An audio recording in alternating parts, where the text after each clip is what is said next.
Hello everyone. So today we're doing the first video that I hope will be in a series of me just reading my stories, my flash fiction and my short stories. And I wanted to do these to give a different way to experience the stories that I put up on Patreon.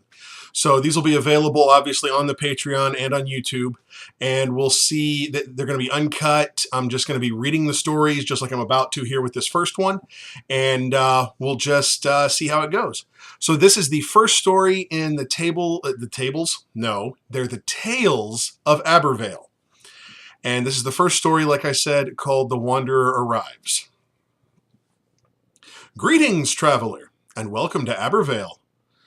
The traveler looked back to see the portal through which he had just stepped close, leaving it in its place the backdrop of a tall hill that descended to several farms, with low hills then mountains in the distance.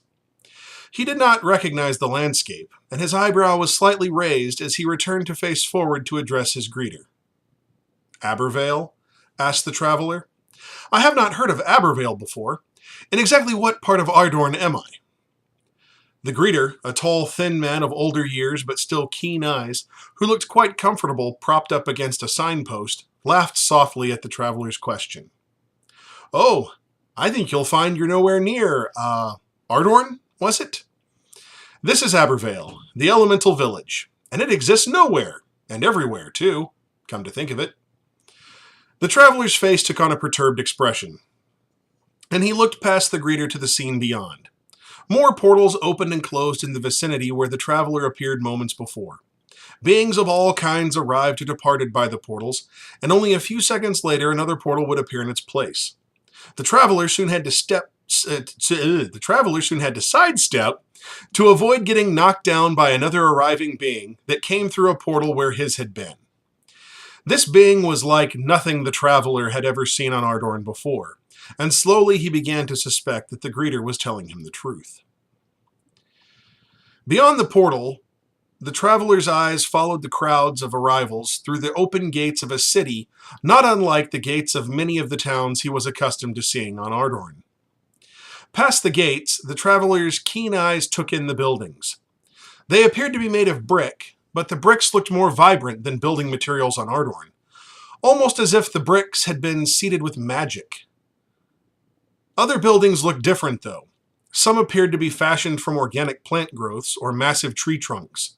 Still others glowed with a subtle fiery energy that to the traveler seemed to exude the feeling of warmth, with the destructive power of elemental fire bubbling just below the serene exterior.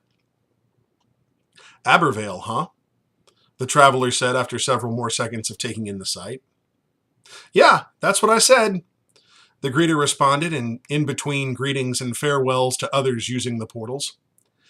I can tell that this is your first time here, stranger, so I'll give you a bit of advice. The traveler smiled. I will always take advice, but I can never promise to use it. The greeter's lips parted as he wet his lips and creased his mouth into a wry smile. I can tell you're going to like it here, stranger, so I'll give you 2 bits of advice instead. First, remember which portal through which you came here, or you might not ever make it back home. The traveler nodded. That sounds like a good first bit of advice for someone like me. And the second?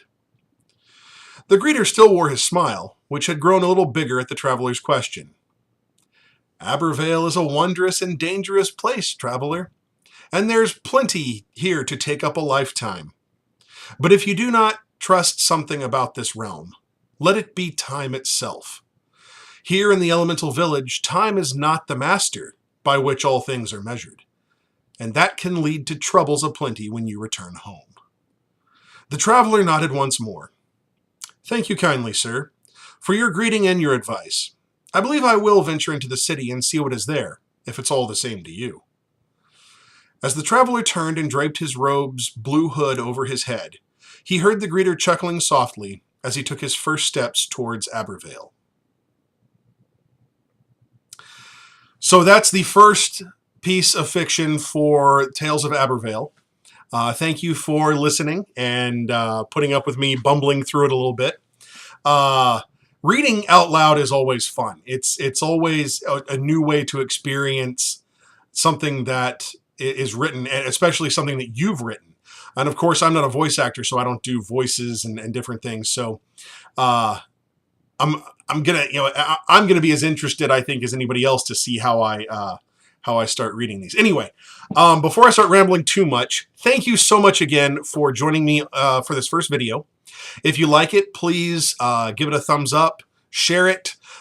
Definitely, if you're coming to the video from YouTube and you're not aware of my Patreon, there's going to be a link down below the video. You can follow that and come over to my Patreon and perhaps support me so that I can write more stories and do more videos. And yeah, that's about it. So thank you for watching, and everybody have fun.